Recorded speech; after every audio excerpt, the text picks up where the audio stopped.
I'm Tembi. And I'm Jonathan. And today on How to Learn, we're going to discuss how do you learn from each other in the workplace? Is there science behind it? Is there structure behind it? What is it? We just don't know. We're just asking the question. We don't know. And the question comes from, so here's my hypothesis. People in a workplace, myself included, are not getting enough out of their colleagues, for example. So we call it workplace learning, and we say 70, 20, 10, 70% of everything you learn is, on the job from your colleagues. Stuff that you don't even think of as learning, certainly not training courses. But are we getting enough out of it, and how would we know? So how do you know when you're getting a good workplace learning experience? I'm curious, I'm nosy, so if I see so digital capability is a skill that I always want to develop, and you'll see someone's done a really snazzy presentation and loads of different things, and you're like, that looks good, and then I'll be like, hey, how did you do that? Do you have 10 minutes to sit down with me and show me what it is that you did? Do you actually do that? Yeah, I do. Yeah, because I just go, oh, that was really good, I'd never be able to do that. No, you got to be open. Yeah.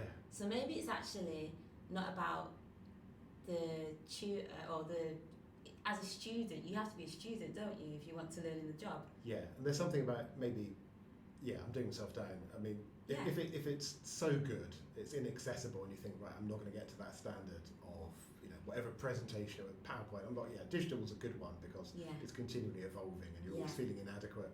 If it's just a bit beyond what you know, I'll be like, can you show me how to do that, that bit? Yeah. Yeah, otherwise it's intimidating.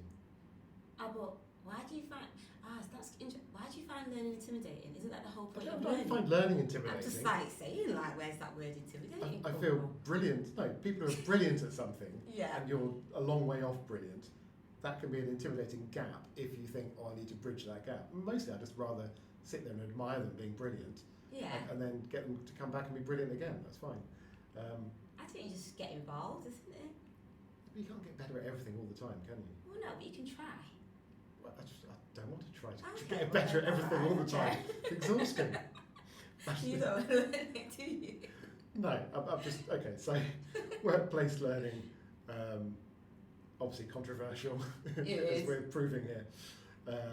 I do feel deep down that there's a way that we can be more systematic about thinking, how can I learn from my colleagues, including the brilliant ones, and including the ones who are just a bit further down the road than you are. Which I find a bit more relatable. What is it? How can we help people to get better at getting the most out of their colleagues? I think a lot of it is kind of random and workplacey, and I wonder if in this world where we maybe spend less of our time in the office bumping into people, maybe also we're losing a little bit of that sort of random workplace learning. I think it's the intentionality about it, and also you're right, because we're not in the office, if you have a coffee chat and you're making a brew, you're like, oh yeah, I'm doing this, and someone like, oh yeah, I've done that, and you're like, oh, and it can start something off. I think because we're working from home quite a lot, we now need to be more intentional about finding out about how someone's done X, Y, Z. Yeah.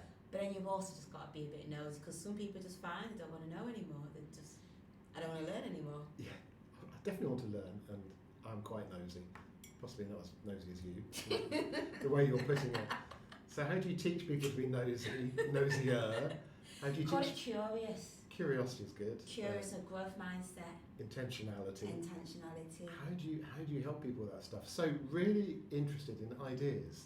Yeah. If anybody wants to share any in the comments or wherever, how any examples of where you've helped your colleagues to get more out of the workplace, to be more intentional, curious, nosy, ambitious about that sort of very informal mentoring, very informal. The stuff you can get out of colleagues who are brilliant collectively, and do we learn enough from them, and do they even know that they're teaching us? Because often they are. Well, one classic example is blogs. Like when people are writing blogs about what they've been doing, or when people do lunch and learn sessions because they're like, I learned something, join me.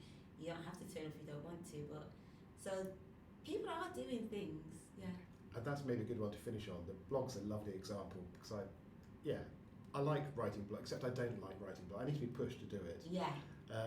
Thank you to all colleagues who've pushed me to do it against a deadline, because I've sort of slightly resented it at the time or been irritated by the deadline, and then I've done it, and then I'm glad that I did it, and I learned something from doing it, and there's an example of a colleague helping me to get better and probably giving me feedback, and yeah, I probably don't say thank you enough for that kind of pressure. So there's an example of getting the most out of colleagues. Getting that push you needed. So please share ideas, because we need help on this one. We need help. This is How to Learn, and thank you very much for your contributions. Thank you.